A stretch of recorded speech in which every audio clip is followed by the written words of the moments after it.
Hello, everyone. Hello. Hi. We have arrived. We are here. We are doing the first thing. No, we are doing a one of its kind, a review of a review of a review.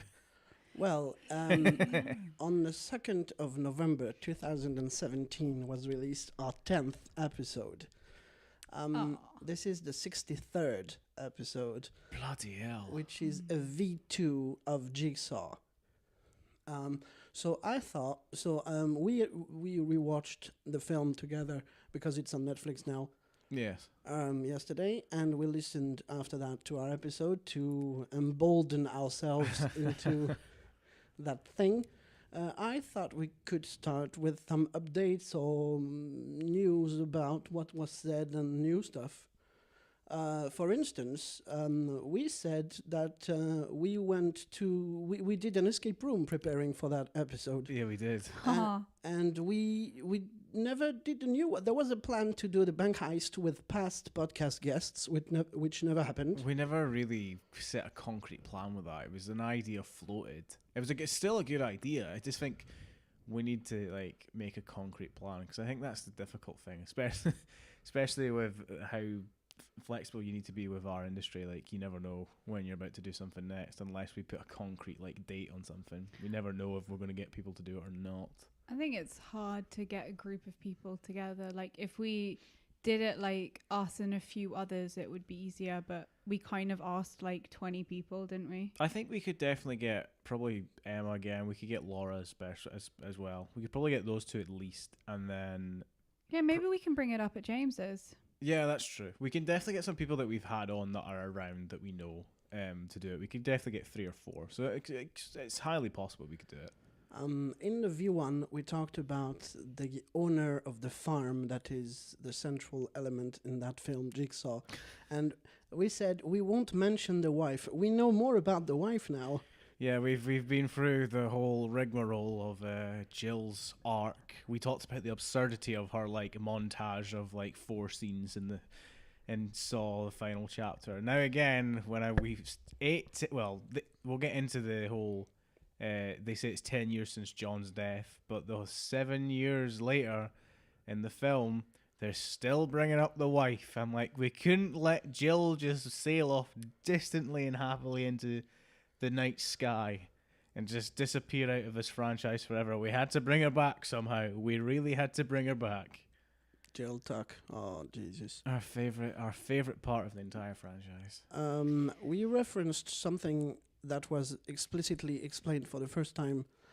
We talk about that in all the Saw episodes pretty much, but I don't think it was explained as clearly as in the V1 of this Jigsaw episode, the whole Carrie Elway's lawsuit thing. I when I listened back, I knew quite a lot about Saw when we did Jigsaw. I was surprised how much I knew, just having not watched them in a long time, how much it just sat with me. Yeah, you really like Saw, don't you? That was really apparent in that one. You knew kind of most of the production stuff, if not.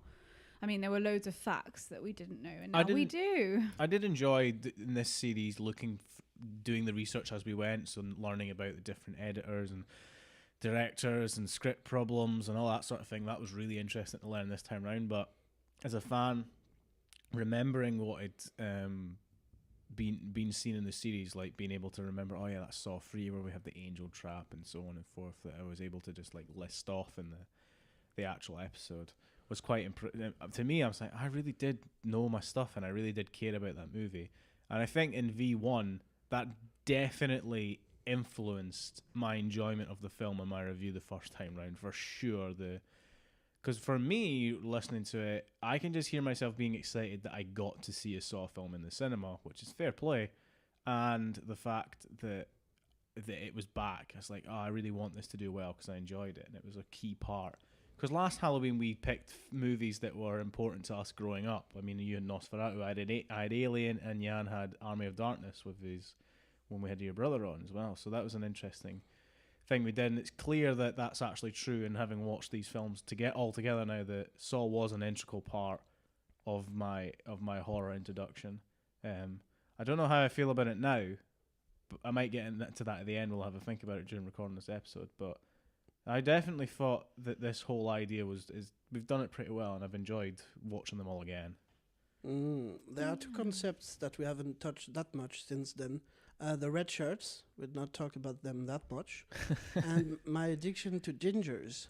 We kind of the ginger thing. What was that based upon? I think it's because we'd just seen it as well, and Yann had reminded himself like, oh yeah, ginger people. Because the little actress was my childhood when I was younger. I liked her. Yeah, that was it. Yeah. Now that we've rewatched Jigsaw, something we were wondering in the first time we recorded the episode. How do you think Jigsaw got to know all those people even in their childhood? Oh dear. I mean, the big thing here is that when in the V1 we try and jump around the fact that we don't want to spoil the twist of Saw 1, and we try our best to we didn't really do that. And we get kind of confused because I wanted to leave it to the end about the whole aspect that John's alive or is John not dead, which the film definitely tries to play with you the first time you watch it. However, on second watching of this film, the whole idea that it's in the past kind of doesn't really work. There are some couple of big holes here. The biggest one I think is the TV screens that John uses in the test. If this test is meant to happen pre-Saw 1, which is the twist is this all happened 10 years ago, why did he downgrade to like big massive cassettes and big old school big block TVs? Well, and gritty dungeons as well. I've written somewhere. Here it is. There is a big flat TV situation going on, but the thing is, so there was the thing that using old style TV would have blasted the whole twist that it was 10 years ago. Absolutely, yes. And the thing is that those TVs existed at the time. Like the flat TVs started to be affordable in 2000, early 2000s. But as part of that world, everything so far was with old box TVs. So you could also argue, as some people did, that as it was, in the end, we learn his very first trap thingy, he wanted to have it like maximum effort. Like Billy had glowing eyes, he had flat TVs. Maybe he wanted to do the very first one very big, and it's... Yeah, that's what I noticed, that Billy the puppet was definitely a lot more glamorous than when you see it in the first film. Yeah, when he comes out on the bike after Amanda's test. Oh yeah, so he is in the first film. Yeah. Definitely a lot more, and I think bigger. He seems bigger. He's got longer legs for sure. I mean, the whole thing when he comes cycling out. I have to admit, I quite like. There's a one-off shot where it's just like his eyes lighting up. I was like, oh, that's quite nice. I liked that, and I liked how he was. His eyes were glowing. I thought that really worked. And I also quite liked how the trap that was spinning round. The blender. The blender, pretty much. Yeah, the motorbike trap. That looked a little bit like Billy's eyes. That's something that I picked up because it's like glowing red. Or this hypnosis red thing turning. Or his cheeks. Exactly. His cheeks have got like the rosy swirls on them as well. I don't know. I think we were actually just speaking about this before we started recording, that I think what they were trying to achieve was hoping that people weren't going to watch the past 7 films before they went to see Jigsaw, because I feel like it was such a long time ago that only diehard fans would do that. So I found out that this, thanks to the very useful wiki, I recommend that to anyone, the Saw wiki powered by Fandom page. Wikia, sorry. Says that this is based off of Saw, i.e. the first one. This isn't in their mind. It's not a continuation. This is based off the first one. In what sense? Which is like, you know how you say when you adapt from a book, you say based upon such and such. This is our source material. They say based upon Saw, which is why we only get Tobin Bell, I think. So What- they're not using it as a continuation because they have to have this degree of separation because you couldn't. Because imagine that, like, how would you pick up after Saw 8 after so many years? Saw 7, sorry. How would you pick up after that, like so many years later? It'd be too difficult. Well, I wanted to approach that in my production bit in my notes, but what they were trying to achieve as the very first Saw, which was at first a thriller, but at Lionsgate, the boss there said, no, you have to market that as the horror film. The thriller, that won't work. So what they tried to achieve with this new one is, first of all, you've got an interview, Tobin Bell, saying that he would like to have millennials who were too young to watch the previous ones to get to become new fans, and the filmmakers, they wanted to do again what was lost in the latest Saw, a thriller in the vein of Seven. That was their idea. So they wanted to jump away from what 5, 6, 7 were. You're saying they wanted to move away from that whole. Horror. I agree. What they failed to do with 5, 6, and 7 with Hoffman is they didn't do anything new. They just kind of kept going along with this whole. Oh, this is what Saw is after like Saw 3 and 2. We have to keep going. They never managed to escape that. So I do appreciate in this one they do try to do something completely different. They wanted a whodunit, which they perfectly succeeded in doing. Yeah, I agree with that. There was a bit that we talked in the V1 of this episode that we never touched again on all our franchise episodes. That is quite interesting listening to that yesterday. Anouk, you said, and that's true, that it's a bit unfair as all the traps are not on the same scale. Like some are easier and some are way, way more difficult. I don't know if Jigsaw was like tailoring the traps depending on their sins or whatever. Yeah, I feel like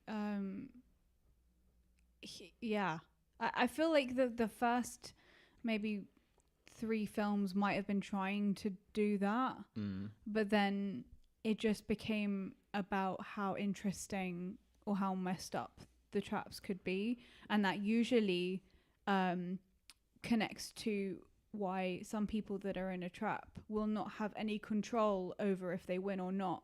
It's someone else who has the control over if they die, and it's the person that has the control over someone else's life is the person that's being tested.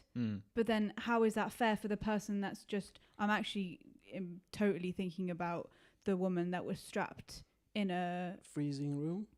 Or the chair with the husband. You know, where they should pull the blades out. No, neither of those. But those definitely connect to what I'm saying. With the hair? No, not that one either. I'm actually thinking about the one where she's strapped to the I don't know. Come on, we need to get there. Wait, shut up! I'm trying to think about the word. The beam where she's kind of slowly put towards the spikes that go into her nose and mouth. From 7, no wonder we didn't know what you were talking about. Well, we're talking about all of the films. That's fair enough, though. So she actually had no... Because the person that had the spikes in her throat, she also had a little bit of leeway because she wasn't allowed to scream, right? So she sort of had some... Control. Yeah, exactly. But that woman had no control. It was like, I mean, that to me, that's more terrifying than having all the control, right? Because entirely relying on someone else, indeed, yeah. Or exactly. like the entirety of Saw 3, where everyone else is depending on Jeff. You know, like the woman in the freezer, the guy with the pigs falling on him, the guy on the rack, the black guy whose arms are his arms and legs and head get twisted round. Yeah, Well, and he's just a kid, isn't he? Yeah, but they all depend on Jeff making a decision. So, when they say it's Jeff's test, I'm like, well, it's kind of Jeff's test, but these people are the ones that are really going to suffer here. Yeah. It's a weird one. But I liked the thing in Saw 3 that worked. That had a through line, an idea, right? And I think where it starts to get confused is you can kind of justify in the first couple of ones about them being kind of the same level of pain for everyone because John is the only one designing the traps. But as we go further along in the series and it becomes like, did Amanda build this? Did Hoffman build this? Did Logan get involved in this? You know, like we've got different people making traps, so we're like, right, so they're gonna vary depending on who's built them, Right. or who designs them almost. We got a couple more points to bridge with the V1, and then we can go fully into the. In the first version, we had the shout out, Instagram shout out, because we used to do series. We don't have time. Well, at least I don't have time to, and I stopped doing on Facebook anyway. But to do daily post on social media, we don't do that anymore. Yeah, I feel that at the moment we're so focused. I think in the new year after we did It's a Wrap, we kind of sat down together and went, right, what do we want to do next year? Like we've now got this system up and going. I do have to say though, listening back to episode 10, although it's a bit difficult listening to an earlier episode because obviously I feel that we've got much better, and with a year of doing this, like we're now at a really good stage, and that episode is still pretty decent. It's a bit. Sometimes I'm listening going, oh, I wish we'd like. I mean, I still want to redo Army of Darkness because we don't talk about this. So definitely in this episode, in this version of Jigsaw, we will talk about what we missed in the first one. But we kind of sat down and went, right, we kind of want to focus on making the actual episodes better. So we spent all our time doing that. And we also, with the whole live, we spent a lot of time trying to work out a video version of this. Yeah, the V1 wasn't video yet. Oh, the V1 wasn't video yet. Now you can see us for V2. Ooh. Yeah, we're here now. You can actually see what we look like. So I feel that we made priorities and we lost the whole Instagram series as well. I mean, I think in the beginning there's a mad rush when you start a podcast of like, right, I need to get my social media up and going. I need to get the content going. I need to get giveaways going. Like we did a giveaway in the beginning and we had like one entry. Emma entered and we was like, yeah, here you go. You won the Cineworld gift voucher thing, which was we were fully prepared to give stuff away, but we kind of got wrapped up going, oh, we're doing well, let's do all this at the same time. When realistically we should have gone like content. Now we can do the social media and build it. So sure. I think now that if we wanted to, we could go back to the social media thing. But Yann's right, the whole technical side of the podcast now, we kind of require more. You know, we need an extra. I think we need an extra person. Yeah. We'd have to bring somebody on in a social media aspect. Yeah, it was part of the discussions of having a producer, community manager kind of person. Yeah. Because yeah. It is tough for us to do all of this together. In V1, someone suggested True Crime Month. I know you're watching some stuff on Netflix right now. We just finished season 2 of Making a Murderer. Oh Jesus, that's a dark. So emotional, man. Well worth a watch that second series as well. I mean, maybe we'll talk about it one day, but I definitely feel if season 1 felt like a narrative, you know, like creating a narrative for us to get this story of what happened to these people in the trial, I feel that this one is now like, okay, you had questions for us in our... Because it is questionable, the first series of that series. They do leave stuff out. But they go back in this one and they bring up new stuff and old stuff. So it's like, okay, they're answering their critics. So fair play to them. I really did enjoy the second time round. It's well worth a watch. That's super cool as well, to be able to take on feedback as critical as it sometimes can be on social media. You know, people, because they're anonymous, can be like really brutal. But you kind of just have to sift through it and be like, okay, well, what did they actually mean? And then the next time that you do it, work on the things that you can work on and you've got control over, and that's kind of all you can do.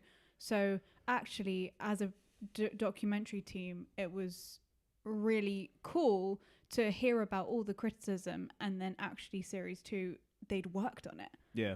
That basically what Shane Dawson did in real time for his thing. Hey, he won a Streamy for his TanaCon stuff. One of them won a Streamy award. Oh, really? Yeah. It was cool. Like, I actually enjoyed those two. Okay. But I enjoyed the TanaCon series. The Jake Paul thing was good as well. Yeah, it was interesting. To answer Jan's question about the True Crime Month, we were in we had a series of like doing month themes. Like we did we did a horror month. Well, way back in the beginning, we did a movie, we did a modern movie, and then a past movie that related to the modern movie. So we did like Baby Driver as our first goal because we'd seen it. Then we did Victoria, and then I don't know how we got Victoria to link with Baby Driver, but editing. that was it. You're right. That was the long take. The long takes, and then we did John Wick back to Atomic Blonde because it was the same team behind both. And then after that, we kind of moved away from that because it would have been difficult to continue. And then we moved into themed months. We did horror, and then we had a break from that, and then we did Scottish month. We didn't do French month. We eventually might get around to that. We did like Magic month was after that. We did musician month. So we had a thing of like doing season blocks of like, oh, here's some different stuff to do, which was fun. But then again, we moved away from that now, and we're just like, well, I say moved away. We're doing another themed month. We're back here again, but I think it's a nice idea. I think we've just got to the stage of being comfortable doing podcasts about movies we want to talk about. I think. I mean, this whole Saw series was nice because we watched them in sequence, and I don't have. I only edit half of them for this one, but I don't have the feeling that there was that many repetition because we were indeed talking about what happened in the movie, and linking with the previous ones, but never jumping ahead. That I feel that was the best piece of discipline that we've done ever. Like the ability of, I know it got difficult near the end where we kept jumping back to Jigsaw because we'd already seen it, but from 1 to 5 especially, we definitely did really well of not jumping forward in the timeline and stuff. So I'm really proud of what we've actually created. These 8 episodes that we've done, I'm really proud of them.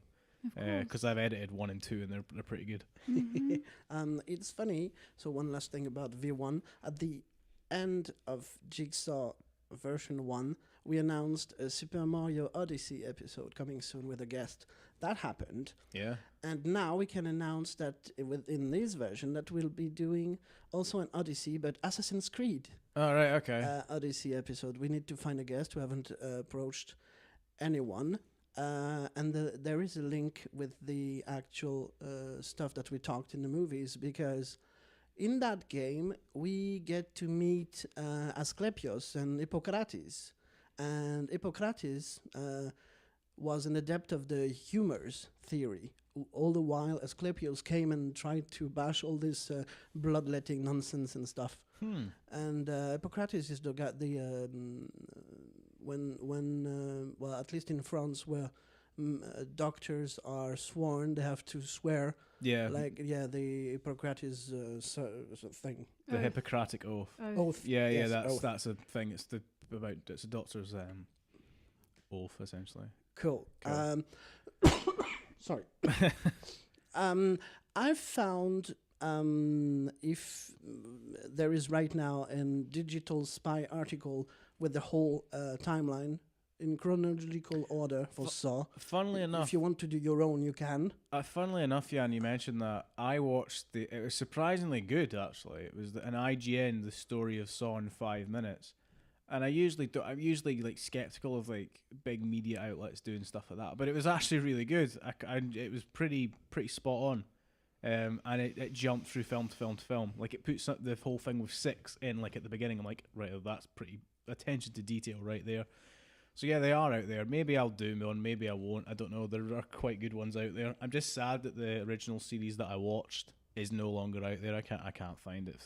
It's gone. I mean, it was difficult to find back in the day because even then it would be getting like not copyright claimed, but they would claim the videos even back then. It wouldn't be available in the UK or whatever, stuff like that. So it was difficult to find even back then. So 7 was clearly definitely killed by, well, the whole thing was killed by Paranormal Activity, but the actual film cost 20 million and they got 136 back. So it was still making money at the time. This one, Jigsaw, was 10 million budget and they got 103, so they're making a second one. Yeah, I mean, Tobin Bell is, because his word is gospel in this, he really would like to investigate the whole Billy the Puppet story. Well, that's quite a good segue into this actual movie, because I don't think they can really go anywhere else with this. As a one-off piece, this is not bad. It's now interesting looking at this as part of an extended Saw universe, really. In the same way that some people might be looking at Venom, as not part of the MCU, here we're looking at a Jigsaw, a Saw movie that really isn't part of the extended story. And even the aspects they bring in from the original story, like the twist at the end, doesn't really have any bearing on anything we've already seen. It doesn't change any of the story so far that we know. In fact, there's nothing really added into the chronology except maybe like a one scene, if that, Yeah, I mean, we don't hear about Logan or Eleanor later on, so who knows what happened to them? Because Jigsaw links back to Saw 1. Yeah, they bring it with the whole Logan built the the bear trap. Yeah, like, and he was the first apprentice. Yet another one. Yeah. Yeah, I know. Which kind of it didn't annoy me, strangely, because it seemed so different from the other Saws. But I do remember watching like 5, 6, and 7, thinking that you're just rehashing storylines. So it's interesting that they kind of rehashed a storyline again, but it wasn't as annoying. I think the annoying. You're right. I think the annoying thing in 5, 6, 7, even though I like 6, is the fact that it's a year after. You know, it's every year. It's funny link to Assassin's Creed. I mean, Assassin's Creed used to be an annual series. You know, like they brought out another game year after year after year, and eventually it's like, this is getting stale. The same thing happened to Saw. You know, the twists became twists for twist's sake. You know, I feel that Jigsaw here gets away with it more because it's actually benefiting from what killed the original series. I mean, the whole horror market now was flooded with paranormal and jump scare movies, you know, like The Nun, even Insidious, the two original guys from Saw went on to do, The Conjuring, Paranormal Activity. All these films flooded the market after killing Saw. Like, that was 2010 onwards, for the next like 4 years, it was like, this is new horror. You know, this is the 2010s, the teens horror. And then Saw, this sort of film here, goes, well, we can kind of use what we used in the beginning because we've been away for so long that can seem fresh here, in a sense. I disagree that this is as fresh as Saw 1 was, which was its whole own thing, but it does kind of thread the needle of using the same story again because it's been away for such a long period of time.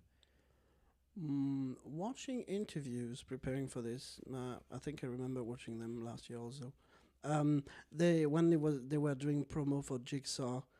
So it's brothers, the Spirit brothers who directed this, and they were scared to send the script to Tobin Bell. Because he would always say like, yeah, I'm interested, but I'm not going to commit just yet, or yeah, I'm in, but where is my dance scene? And it's always funny interviews. He described John as a Lear-like in his dimension. As what? Sorry. Lear, King Lear-like in his dimension. Oh, interesting. Yeah. What's the quote from King Lear, the famous one? Oh, is it the storm one? No, the one at the beginning of the play. It's like when he's splitting it out. It's literally at the start of the play. It's like, like if you loved me, I don't know the actual quote, but is it about Cordelia not loving him because she doesn't want to? It's in that. Give it like a scale on the. She doesn't want to put her love on a scale. Buffy's friend, Cordelia. What?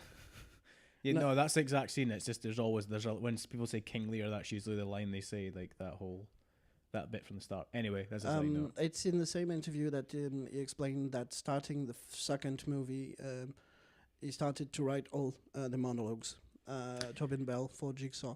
So cool. You definitely get that feel from like 6 onwards when he's like, you know, about the people in Japan and Asia don't pay for, like, the healthcare speech, and then in 7 we get the whole in ancient Egypt, and then here we get, you know, pigs are compassionate. Like, from the last 3 movies, you definitely get the feel that they didn't write any lines for John in these like monologue bits.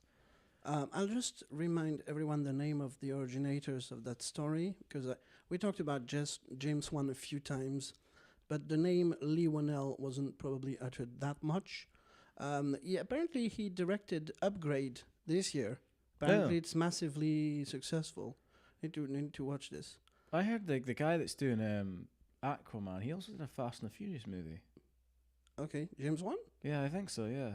All right, it's something he's involved in some capacity. Like he did a couple of big blockbusters. That's what I'm like. Fair enough. Okay, in the very last room with the laser stuff, and when we get to the flashback, do we know, or did I miss what's that box that John is working on is for? Yeah, we don't get it. He's building some gears or shit, and we for no reason. He's just messing about with it. It's like if they really thought about it, if they really wanted to tie this into the original series, he would be working on something that we would see later, like The bear trap. Yeah, but it's not the bear trap. No, it's a round You know when thingy. No. I'm saying that if I was agreeing with you that if they wanted to link it to the first film, then maybe he could have been tinkering with the bear trap. All right, yeah. Or if Saw's favorite one is to use, just have him build the razor maze.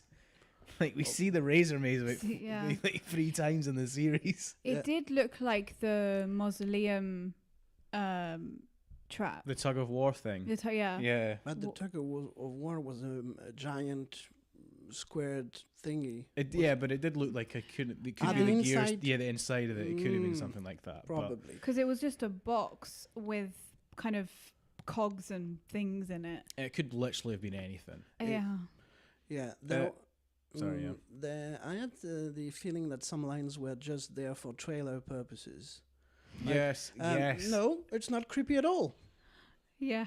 Or like, wait, what? Like your whole, I don't know. It seemed a little bit out. Anna says something. We had a thing in the first film when I was impressed by, and I nearly remember his name, Van Peebles. Mitch's full name is like a double barrel name. It's like really good.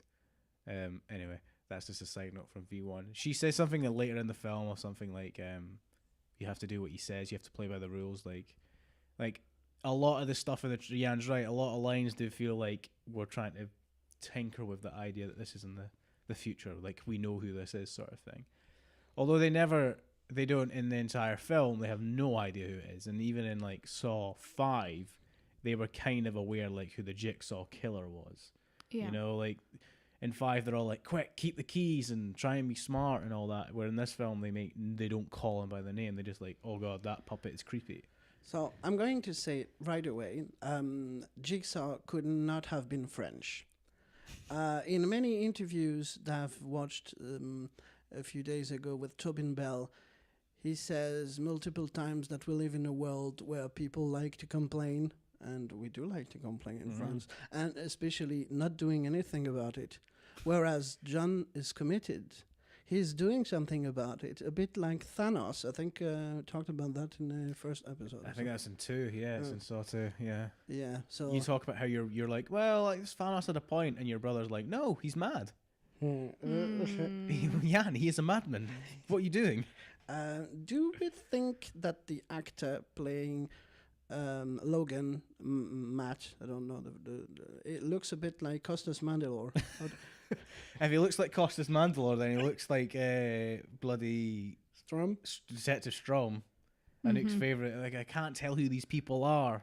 Yeah, that was quite frustrating, actually. He does have a bit of a Detective Hoffman look. I'll give you that. Yeah, he does. In the very, at least in the very last scene when we're getting like the really big close up at the end, he does have a sort of a. I don't know why they keep on casting people that look exactly the same. Apparently, the guy Matt who played. When you look at the, it's one video. So I think we watched together a long time ago. Like the guy was really dedicated to his part. Like it was.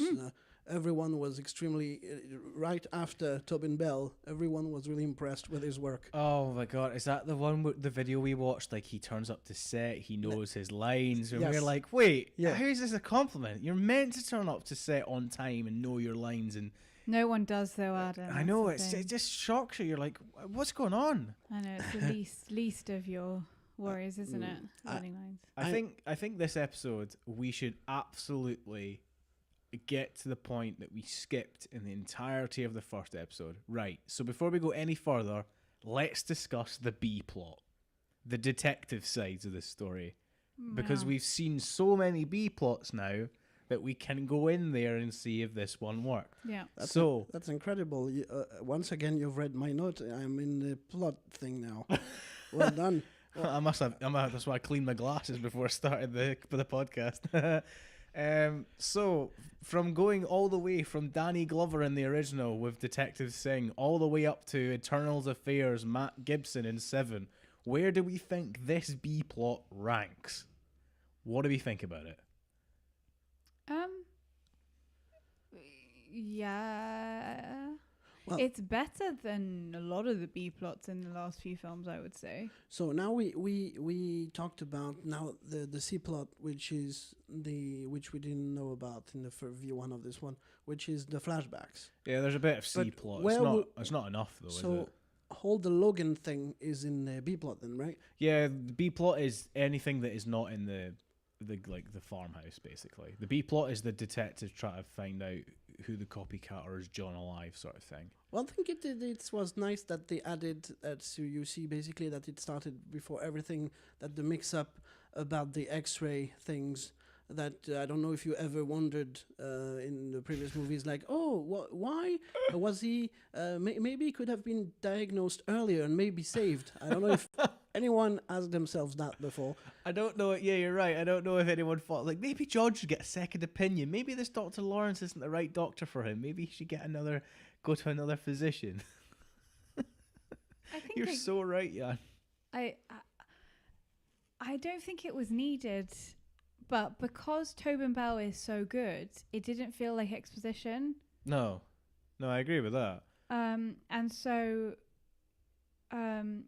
actually, even though it was Logan who says it, isn't it? That was quite funny as well when Logan's doing his final speech in the twist. He says something that I just had to laugh at, and it's like, could you imagine any of the other test subjects later on being so annoyed? It's like, John decided I made an honest mistake. I shouldn't die for it. I'm like, how many people did John put through tests that just made an honest mistake? He's like, oh, please, we don't know. Just an honest mistake, really? He decides to come back and retcon his own decisions. Like, actually, your choice in life was not that terrible.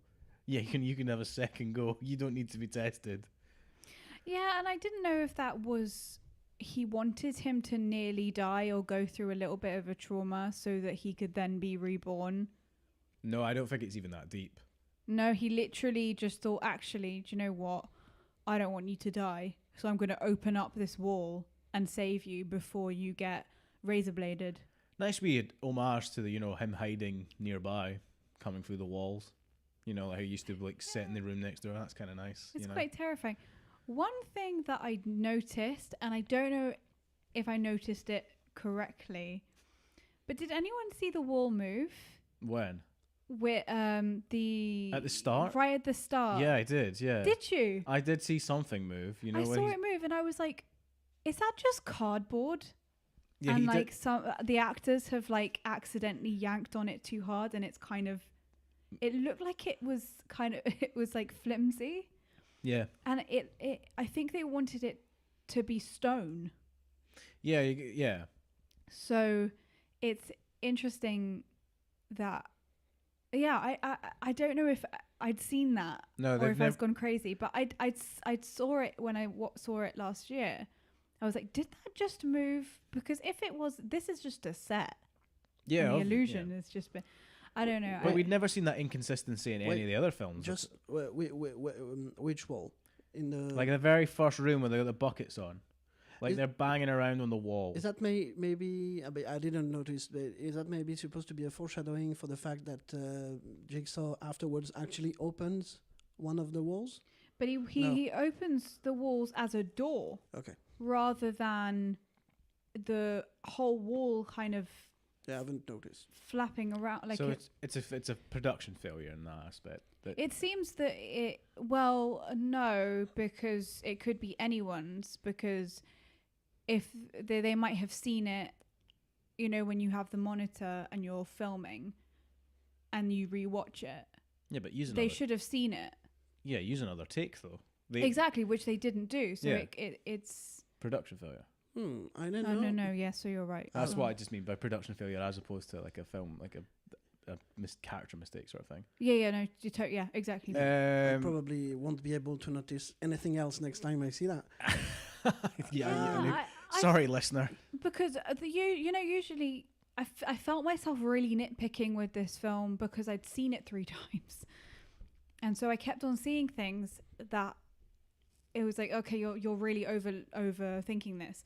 But I saw that wall the first time I saw it, so I actually interested that Adam saw it too, because I thought I might have gone crazy. No, I did see it. I was like, oh, okay. But I use your phrase now of like, can I suspend my belief enough because I'm watching a film? I.e., like, do I believe this?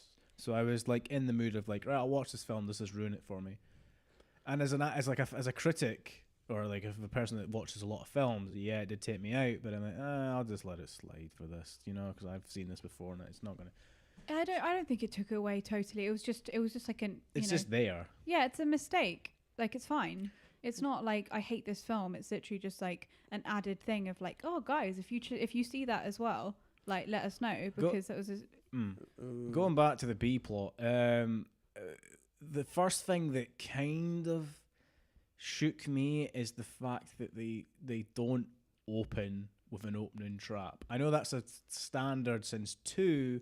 And if they're going for a different idea, yeah, that's fine. But the whole opening of this film doesn't feel like a Saw movie. In fact, it feels so opposite to a Saw movie that the title card had to open with the production logos come up, had to start with the Hallow Zep theme to remind us that this is a Saw movie, to get you into it. Because we have this like chase scene. Yeah. Which felt really kind of out of place from us sitting watching the last 7. I'm like, This is how Saw used to start. Right, yeah, it's just so weird. I entirely forgot it, and I've watched it 2 times.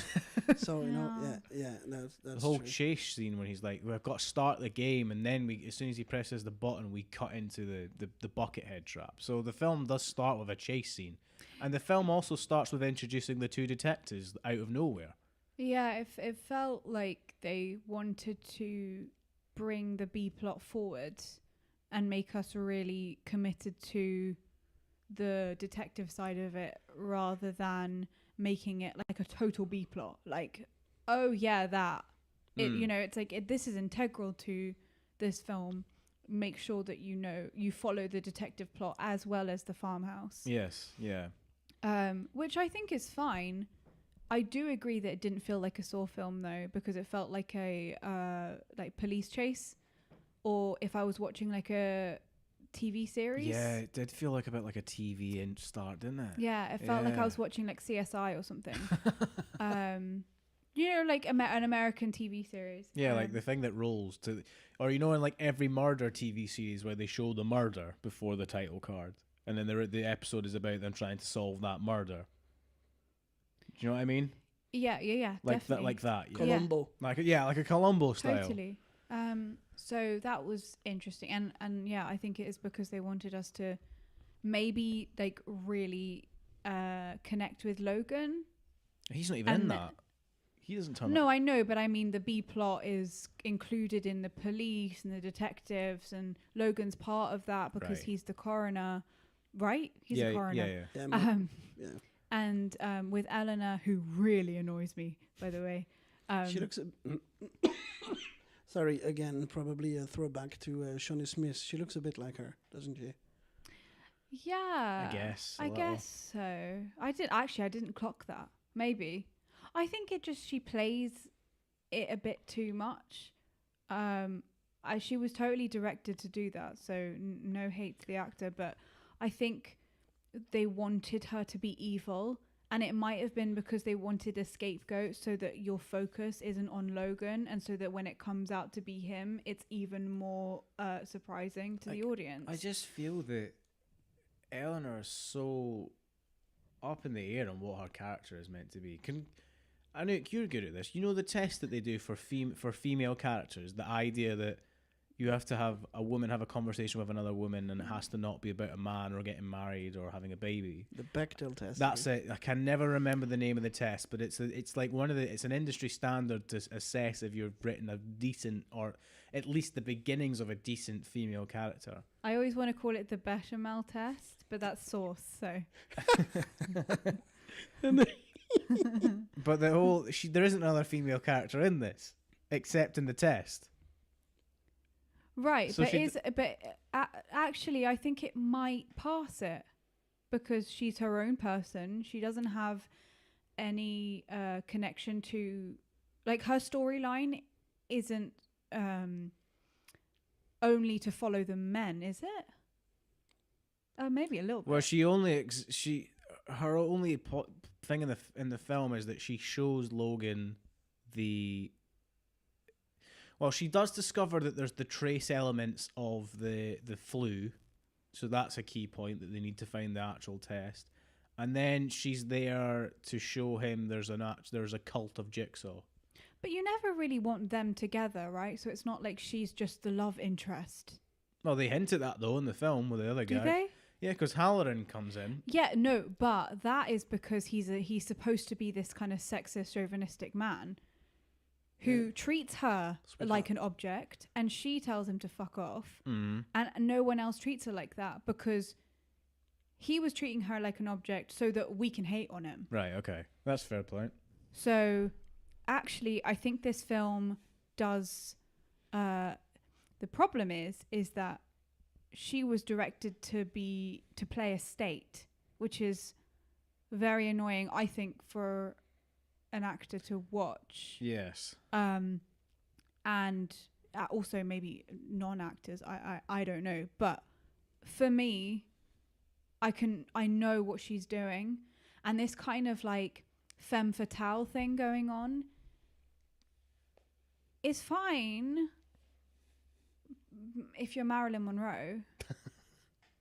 And you're in that kind of film. Do you know what I mean? Like, if you are that person, own it. But I feel like there are moments where she wanted to be intelligent. She wanted to be independent. She wanted to be sexy femme fatale. She wanted to have control over a situation. And then she became detective when she was like, let's go into the farmhouse and don't tell the cops because they're in on it. Yeah, her character completely changes. Switched. Exactly. So she has like 3 different parts, and somehow it didn't mean that she was multifaceted. It meant that it was confused. Yeah, so she starts off as like this second-hand like forensic investigator. Then she becomes the villain for no reason, and then that is thrown away. That she's the villain for about 5 minutes when she, look, I'm into like recreating jigsaw traps. It's like, right. Yeah, it's like the connection between sex and evil, which I think is quite archaic. Like, I'm going to be this like very sexy person because that makes me evil. Like, really? Why? Yeah. And because she has piercings and red hair, she's supposed to be kinky. And tattoos. Do you know what I mean? It's a bit like, why? I guess, but what I do like, and I think that's kudos to the script writer, that there are some lines that she says that makes her really into it. But she also has some terrible fucking lines. Jigsaw fucking saw. Yeah. Hilarious. So yeah, we don't know what your sexual preferences are, but Jig can fuck whoever he wants, Saw or whatever. Who cares? I mean, it was really bad. There's another scene that annoys me with her. It's like in the bar. They're in a bar for some reason, and then she sits on the stool in a really weird way, and I'm like, would you sit like that normally in a bar? You know, like. Also, I hate how she holds a cigarette as a smoker. Oh yeah, it's very annoying. But like, apart from that, she was a really well written character that passes the test, right? Yeah, it's weird. It's like I'm also not going to put the whole blame on that one character. It's just they could have smoothed her out a little bit. I just don't think that anybody in the B plot is really fleshed out at all. I mean, we have the other detective, who I can't remember his name, who works for Internal Affairs. That turns out as a twist at the end. Who's been investigating Halloran or something like that. He's there. And then we have Halloran that we have no interest in. And even a bit more than we had for Gibson in 7, but it's not really like... He just, again, if anyone's playing the villain role in this, like, he is just really hammering nails into that piece of wood. Because he's an arsehole. The Bechdel test is for a movie, for not in a specific character. So that movie passes or not. The movie, right? Yes. It obviously involves the characters in the movie to pass that thing, but I don't remember it makes any sense to say that character passes the Bechdel test. All right, okay. I'm a bit disappointed at the fact that we, instead of a nice waxed little cassette, we get a USB hard drive. Yeah, gone are the day. Well, except in the test, but gone are the days when people are swallowing cassette tapes. And players, it turns out, isn't it? Doesn't he swallow? Oh no, it's just the cassette. He doesn't swallow the player. Oh, it's in one parody I've seen. The guy has the whole dictaphone in his ass. But that's entirely unrelated. Talking about dictaphone, there were a few quite nice novelties in this one. There was the dictaphone grabbing that actually stopped a trap. Oh yeah, like the wire thing, like we talked about in several episodes about, if you didn't move, you wouldn't start the test. No, I know the one you mean. Like it's on Billy and he pulls it and then it stops the things pulling them. Change, yes, which is also probably I think the first time that we have the same prop for 3 different consecutive traps. Those chains. Yeah. Mm-hmm. Which is quite nice. And there's the swine disease. I don't know if anyone picked up on the pig thing. There, do you know what? I feel like Saw does that a lot. Like it focuses on one thing, like really important problem, and then is very quickly forgotten about. Like postpartum depression, it talks about when she kills her baby. Oh God, yeah. That's a really tough decision, subject matter, but it's kind of brushed over because it's obviously not part of the film, which is fine. And I think Saw does this a lot, that it brings, and having cancer and having it misdiagnosed and also just the thought of like Alex Rubinstein, whoever you are, was told he had cancer. Is that what he's saying? That because and where?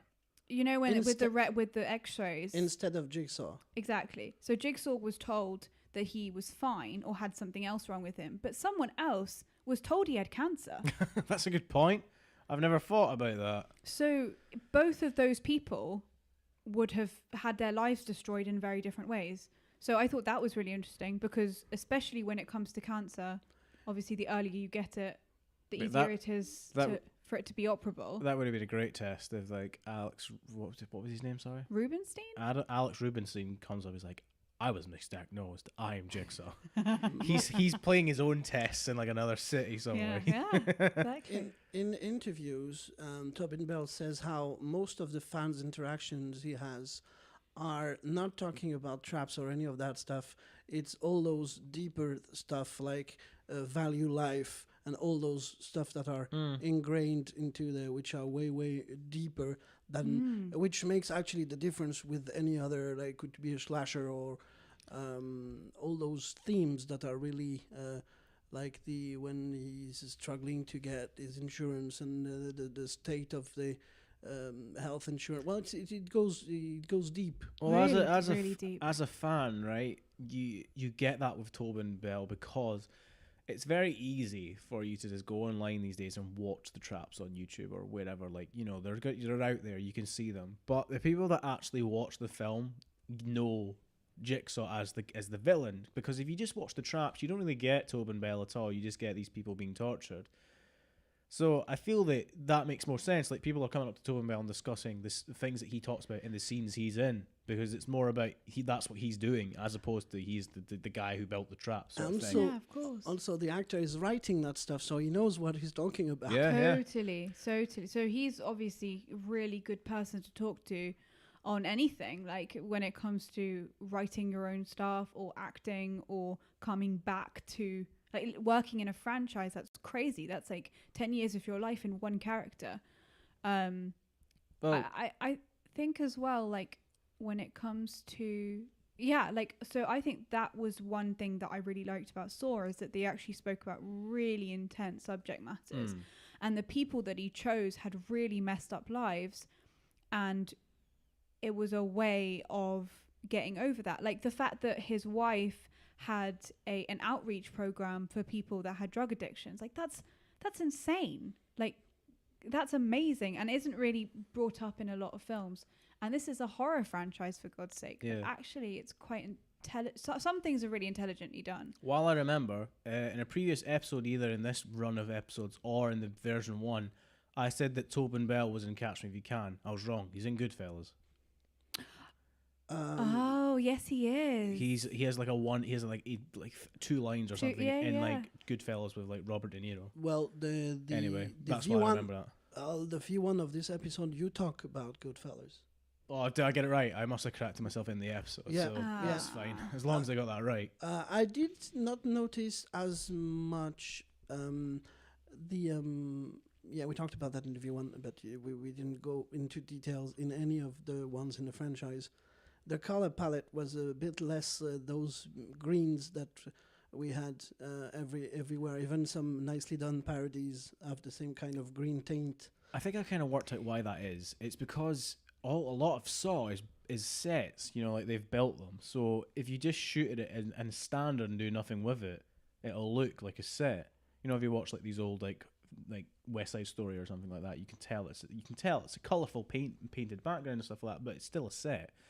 So they do the color palette to like play around with like, oh, this is not just a set, and also because 7, you remember Saw is inspired a lot by 7, and 7 has this really different color scheme for each one of the different sins. If we look at the lust scene when it's like reds and pinks, or if you look at the gluttony stuff when it's like a lot darker and stuff like that, and even the end when they're in the outside with like the auburn and stuff, that film really did play around with color schemes. So I guess Saw wanted to do something with that too. Well, I mean, in Saw 4, I want to say, with Rig. Yeah, well done. That's 4.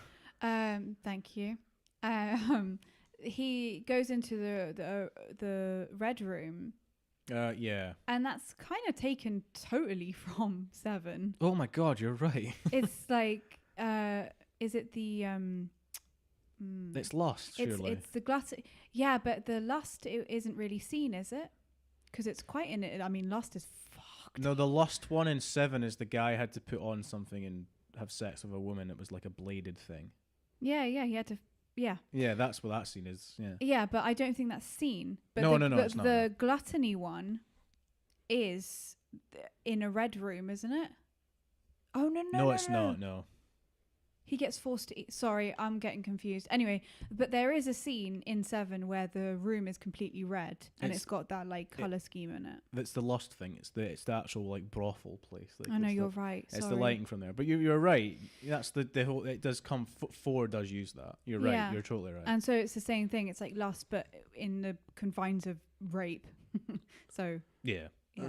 We talked a lot about video transitions throughout the whole franchise. There were some audio transitions. There was also some really weird transitions because it's like, did they not learn anything from transitions? Because we do get a lot of bloody transitions. I mean, the start of the film's a transition. I mean, he presses the button and then we cut into the countdown and the test. It's a tradition. I'm sure that it was said on set that like we have to have transitions because it's a tradition, right?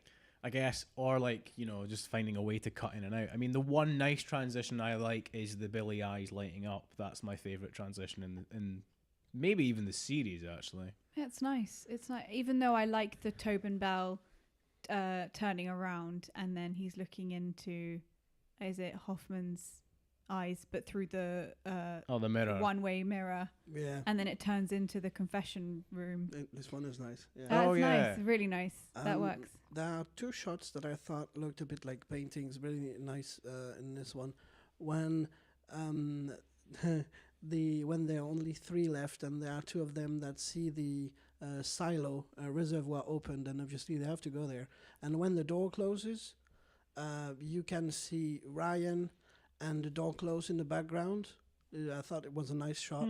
Yes, yes. Also in the last room, when you've got the girl, the levels. So on the foreground, you've got the gun, the shotgun, which is probably reminiscent of the very first time that there was 1 bullet to share for 2 people in Saw 1. Yeah. But she's on the floor in the background, and you've got on the right, on the foreground, up the table, and the thing that was quite nice. Yeah, really nice to look at. There were moments where, do you know what? One thing that struck me again, it's probably struck me each Saw film, but is that the type of person that I would want to be if I was in a in a Jigsaw trap. Like, you would hope that you weren't the blonde woman who panicked and just screamed and didn't trust the rules, because she knew she could have saved her own life, but because she knew that she had stolen $3.53, so she knew the syringe that would save her life, but she freaked out and was like, oh, but it might be the acid. And it's like, oh, like, watching this film 3 times and obviously watching the Saw films back to back, you realize that there's always that one person that just freaks out and could have saved their own life. And they're always first to go. Oh yeah, of course, because she didn't trust her own instinct. And so the other... What really annoyed me, though, is that everyone heard $3.53, but he still decided to put all 3 syringes in her. Yeah. And it's like, if you weren't such an arsehole, and if you really thought about it, you could have just stuck her with that one, because you heard her. Yeah, they needed a character that was as obnoxious as Xavier, or the guy who got exploded. Yeah, I was literally about to say, do you guys think that Ryan is a better written version of the bald guy from 5? Much better. The British guy who, I'm an investigative journalist, I know what's been going on here. Hello, hello, hello. Oh, yeah. And wouldn't tell anyone who he actually was. And wouldn't help, and immediately goes, it's survival of the fittest, mate, and like smashes him with a pole in 5, and he... Yeah, but then he dies. He's got one of the best deliveries of the word wait I've heard in a long time. He's like, wait, boom, just gone, wiped out. Well, it's also, again, a rehashing of storylines, which for some reason worked, but, you know, wait 1 second. Right. Was the fact that if each person survived their own it's a tragedy, Shakespearean tragedy, where your own tragic flaw makes you die, kills you, because they're all selfish people, and Jigsaw knew this. You need to not be the person that you are, which is what he says in 6, 5, 4, 3. 5. What does he say? The one with the investigative journalist. What number is that? 5. It's the same storyline in Jigsaw, where it's like, if they weren't as selfish as, the woman Anna mm-hmm. decides to kill Ryan because she's selfish. She can't understand that by just thinking about it, they both could have survived without killing anyone. I mean, yes and no. I mean, the thing is with this one, and unlike 5, where the twist is that if you'd all worked together, you all would have survived.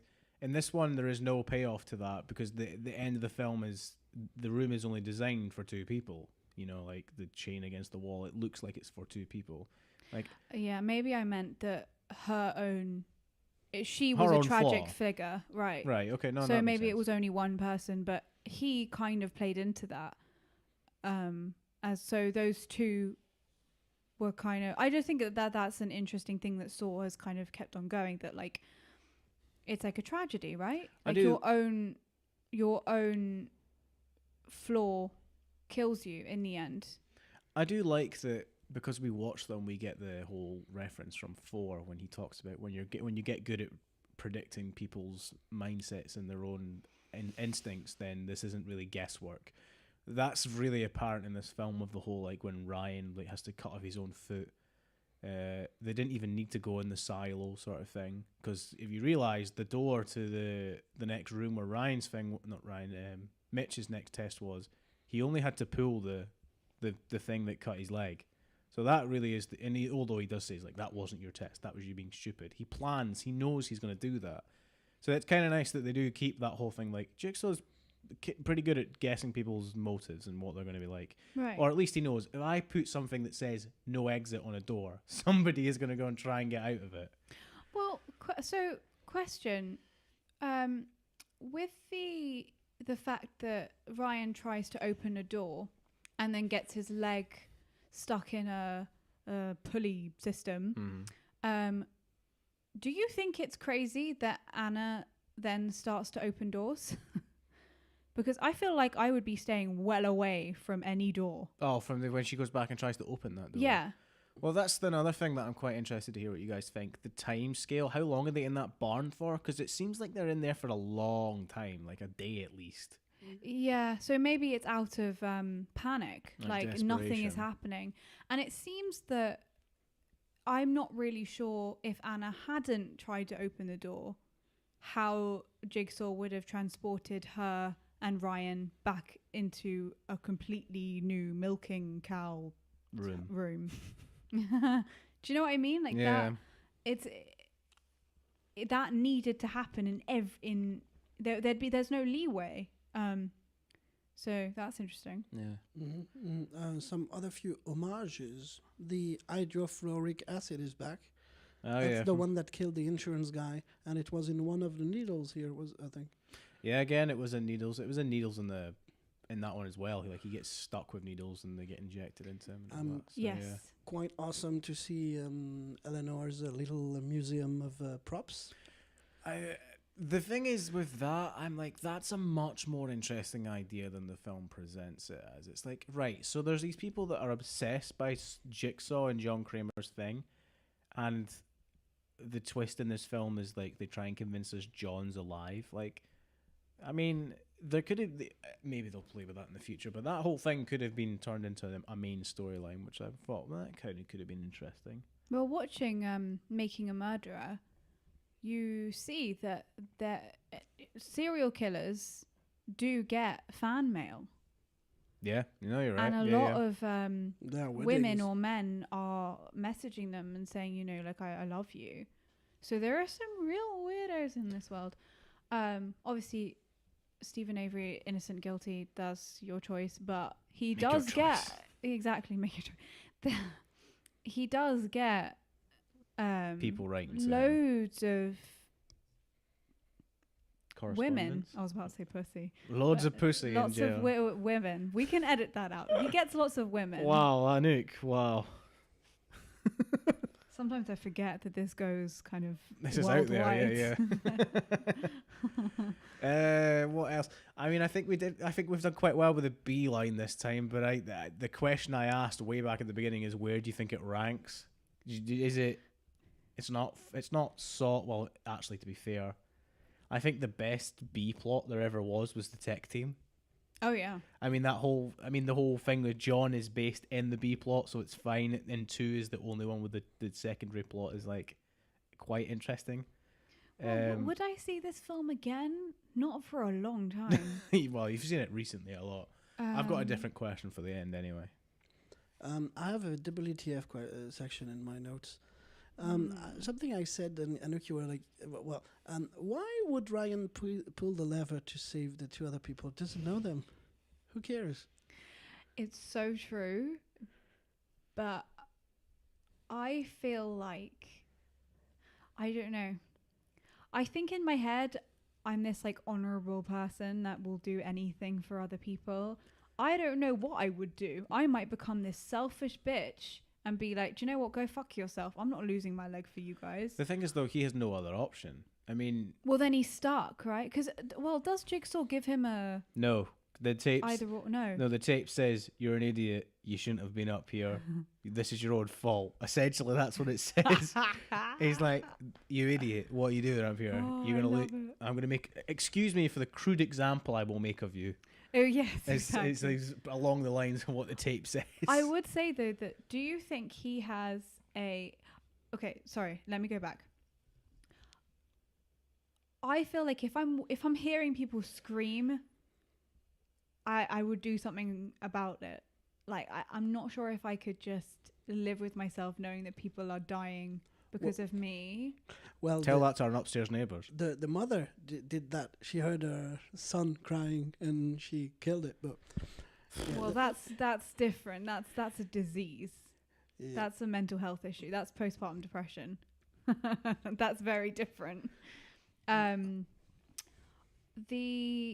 What she did after that was fucked. That I give you. I give you. But yeah.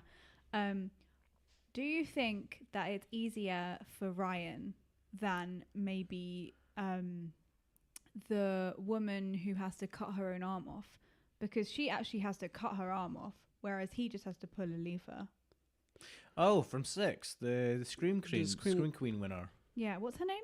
Simone is Simone. the character's name, I think. Yeah, Simone. I have in the notes. I put in the notes for that episode. I have the note. I have her name. Yeah. I mean, no, because she has it much worse because she has 60 seconds to do it. She has that time, or one of them will die. Remember, that's the pound of flesh bit. Well, no, my point is that would you rather? Do you think it's easier for you to just pull something and that something else cuts your leg off, or for you to actually like with an axe? I think pulling the lever is easier because the Right. the mental prep of having to like keep going, you know, Yeah, after exactly. hitting it once, as opposed to. I know the mental prep to pull the lever is going to be pretty big, but at least when you pull the lever, you don't have it's done, as opposed to you have to keep going. I think that's why they have the crazy eyes.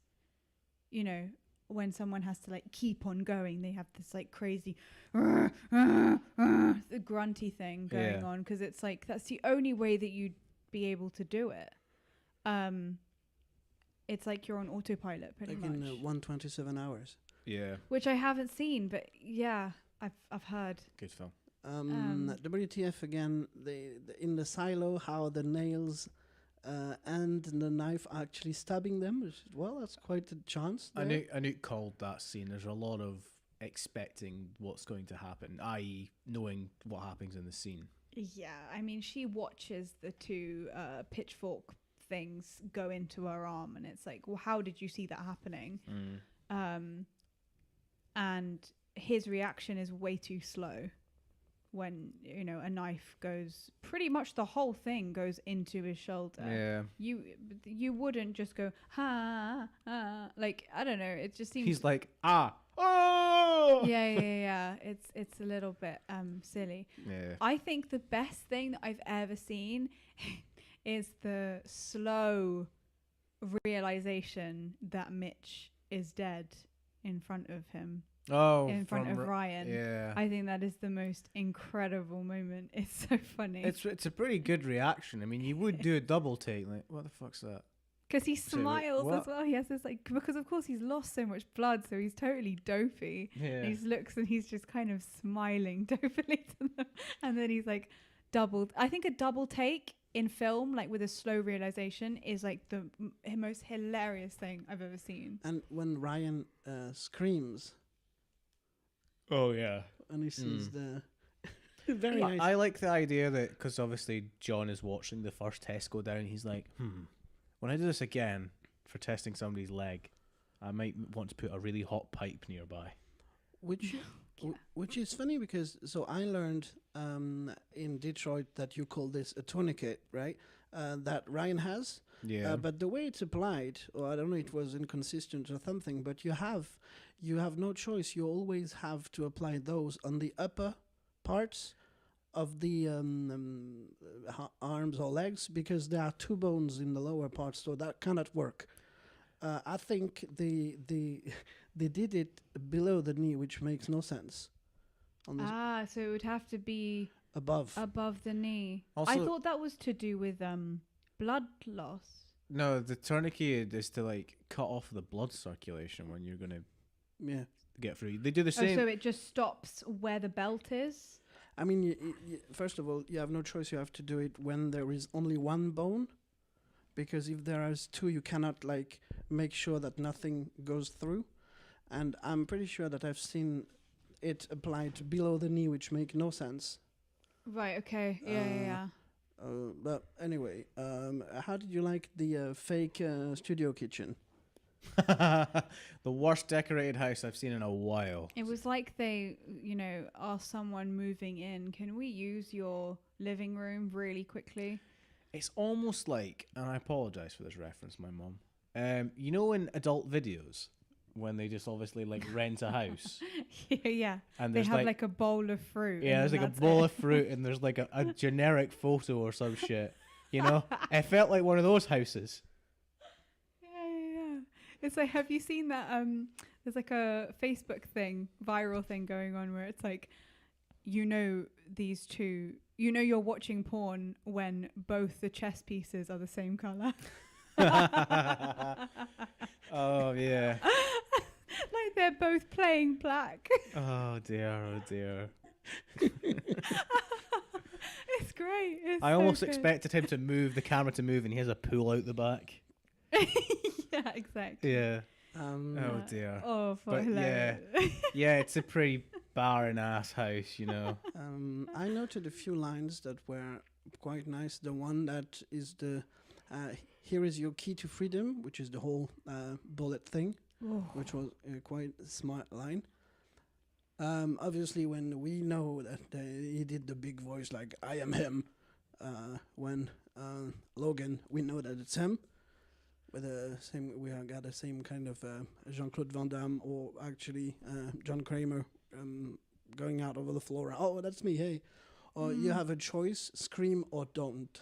Oh, brutal. I do like now thinking about it that the whole fake death is an homage to the first film. You know, he gets off the floor, which I didn't get in the first one, but it clearly is of him like, I'm not dead. Surprise. But yeah, no, I agree. Do you have any stuff to add before the ratings? I've noted our original rating there, if we don't remember them. Okay. I think that we're quite good because we did talk at length and we have done an episode on this before, so I think we've covered a lot more than we did the first time, and also our original opinions still stand. Yeah. For that time as well. So. I don't know if it's because I've seen so many saws Seesaws. in my life. No, these films, but the screaming is really getting on my nerves. Yeah, it is. And also this heavy breathing that actors feel like they need to do in a horror film is I feel like it's wrong, or at least when you're watching a film, it just takes away from things. It's like, please. All right, I think we're good, Yann, for the rating. So shall I ask it, or should you? Let's remind our listeners and us. Yeah. So I said it was good. Anouk said it was good. You said it was just plain standard, as any. If you were just a standard normal person, but as you're a fan, it's good. Is that for me? Yes. All right, fair. That's quite fair. Yeah. So, Anouk, Yann, with that in mind, was Jigsaw good, bad, or just plain standard? Anouk? It's tough. It's tough. I think in terms of like the franchise, it was good because it's so much better than 6 and 7. So actually, it's like ended on a good note. So I'm going to say good, but with a flair of meh. All right, fair play. Yann? Is that the exact flair that also had, I think? Well, the thing is, so as soon as we actually saw John here, because I've seen all the other ones in the weeks preceding, I was like, oh, so there's no point watching the rest then, because we know instantly that it's a flashback. And so, interestingly enough, I would say that as a standalone, it's good. As a part of the franchise, it's borderline standard. Yeah, because with all that background, I was like, yeah, I wasn't so enthralled and happy about. Well, I mean, the rest was nice, but it's just that the reveal. And if you listen, and we encourage you to listen to Jigsaw V1, then all the saws and this version. Yeah, I was pretty happy with the movie at the time, but I think I'm a bit less now that I have talked about and appreciated, or less, the whole franchise. So I liked it better out of the franchise, I think. Okay, so from the man that started this review series, you know what? When we watched Saw 1, those many weeks ago, you watch that film and you go, I know the twist, but I'm still enthralled, and you still enjoy it. You go on the journey, even though you know what's coming. This film, this is the third time I've seen this film. The second time I watched it, which wasn't actually that long ago, you don't really have the same experience. And it's mainly because of the B plot. The thing that I think makes Saw, the originals, 2004, stand out so well is that the B plot is so out of the way. Like, it's maybe because they filmed Mr. Glover's Danny Glover's stuff in like 2 days. That stuff is so clearly on the second in the back foot. So the film, you could just ignore that and it's fine. You know, and it's still to me a vault and a great piece of film. This one, I think the B plot for me really annoyed me this time round. I was like, there's a reason we didn't talk about it last time, because I wanted to enjoy it so much. So, what do I think? As part of the series, I mean, yeah, it's good. I mean, it's enjoyable. I think the test itself is, I liked it. I liked a lot of the stuff they did. That's a bit fresher than some of the old ones, like 5 and 7. Like, it actually does remind you that, you know, Saw 1 and 2, like, this could easily have been the idea they put for Saw 2 if they didn't go with the house, you know? So, for part of the series, yeah, it's a good film. As a standalone, I mean, Is it better than John Wick? is it better than John Wick? No, it's absolutely not better than John No, Wick. I wouldn't say that. I would say I'd agree with my original opinion in saying that this was just plain standard. I think the first time round I was so excited to see it in the cinema that it did cloud me a bit, but it is as enjoyable as 6. In fact, it's a better film than 6 for me. But as its own movie, I'm like, it's okay at best. It's not like super bad standard, but it's like okay. This film is just plain Standard. It's funny because we reviewed our judgment on John Wick, because in the view one we said it was better than John Wick. Yeah. Nah, I don't think it so. is better than John Wick. I feel No. that After watching all the Saws, it does get worse. And the John Wicks is? the John Wicks are getting better. Yeah, They're the getting John good. Wicks are getting better. And also, I because I remember a lot of John Wick, I think that's something that, you know, is a bit of a testament to because sometimes you don't enjoy something, or it's like, yeah, okay, I enjoyed that, but then you remember it 2 years later. Like, you know, you kind of have to hats off to everyone involved. And the final question to wrap up this entire series. So, we've been there. We've been through all 8 films so far. Oh my gosh. Is it time for Saw to hang up its blade? Yes. Should we finish? Should it be gone? Should it be laid to rest? I think so. I think because they keep on doing the same storyline, and I think, you know, a bit flogging a dead horse here. Yann?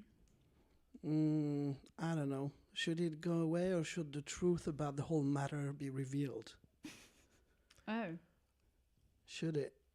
Do you have anything else to add? Wasn't Tobin Bell the whole time? Before I get into an interesting twist? Oh. Do you want to do your twist before I have my shout, or do you want me to have my No, say? going. I'm torn. If honestly, I want one last film to do something totally different to remind me of the brilliance that Saw 1 was, and then that's it. Don't do a series. If they nail, I know there's another one coming because it made money. If they nail that and it's as good as Saw 1 was, leave it, because it'll never get. I don't think there ever will be a Saw film that will beat what Saw 1 did. But if they manage somehow to get even close to it, hang it up. That's it. We're done. Yeah, because I feel like Saw was great because you never saw the twist coming. Yeah, precisely. But the problem is that just because you have a twist doesn't make your film good, right? Like, the best thing that these writers and production team and can do is totally change the story. And yes, you can make it a Saw film in the sense of like have traps, but I feel like John Kramer's dead for a long time. So maybe just make like another psychological thriller. Yeah. And everyone can get involved, but I'm not sure that we should get a Jigsaw 2 No, I don't think Jigsaw 2 is a good idea. or a Saw 10, 9. Do you know what I mean? Like, it's like, I think this franchise is over, but that doesn't mean that the work and the style of story needs to die. It's just that I think this franchise is done. I think that's quite a good way to put it, yeah. Cheers. All right, Yann. Yeah, no, I said the truth will be revealed. Well, one thing that I was annoyed at in I, Tanya is about the phrase, this is my truth. So there is the truth, and there are people, they have their stories, and you'll never know what the truth is. So you've got some people involved in this one, and some other people in the mid-90s, a chap by the name of Greg Ayres wrote a script for a full-length film called Den, which he shot at the end of 2000 and screened in early 2001 when entering the festival circuit. Notably, the one with the most unfortunate acronym, the MUF, i.e. the Melbourne Underground Film Festival. It became loved and even had fistfights of rival protesters during Q&As. It was really starting to get some steam in the following years. In 2004, while Greg was in the middle of his search for distributors, he got wind, via a cohort of disgruntled fans of Den, that a film called Saw had just dropped at Sundance and was described to him as a rip-off of his work. The director of Den investigated, found some similarities, and was mostly intrigued by the fact that Juan and Winnell were living in Melbourne at the time of the festival. Thus, the controversy was born. To this day, no lawsuit was filed, and there is just one interview of Greg Ayres in a strange website, Acid Logic. I was wondering, so the female lead in that film won Best Actress in that festival, so the film exists. I actually found this story while I was browsing for possible ideas that inspired Saw and parodies that came before. I have no idea who is in the right. What I know is, what I have an idea about is that I really would like to see that Den film because it's, so basically, it's nowhere to be seen, but it's about a serial killer with that's the tagline pretty much. A serial killer with a religious secret captures 4 victims and plays a deadly game of Q&A. The winner is promised to come out alive from this rec room, where truth, sin, and religion faith are the game of choice. Well, that really does sound like Saw meets 7. Yeah, well, when you look at, because actually the website I mentioned is the kind of a humor website.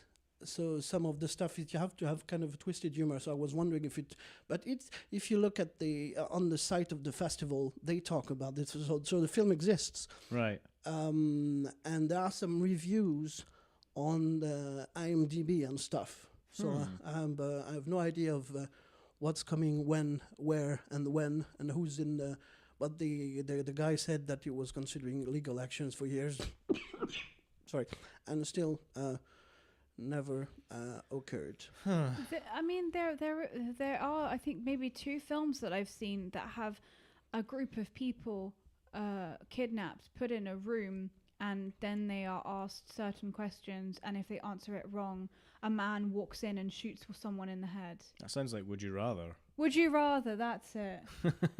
Right, so I think this has become quite popular. I think there are a few films now, at least, that have taken this subject and because it did so well, and also it's super interesting to watch because it's like and I know that, you know, CSI and Bones and all of these kind of forensic anthropological TV series take this as an episode idea a lot, you know. Well, I'll put a link in the description somewhere to that the interview of the guy.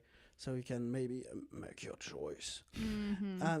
Just before I found this damn thing, I came across a French short film called Pac-Man from 2000, so that's even earlier, and which has some elements. It's just uncanny about all the traps.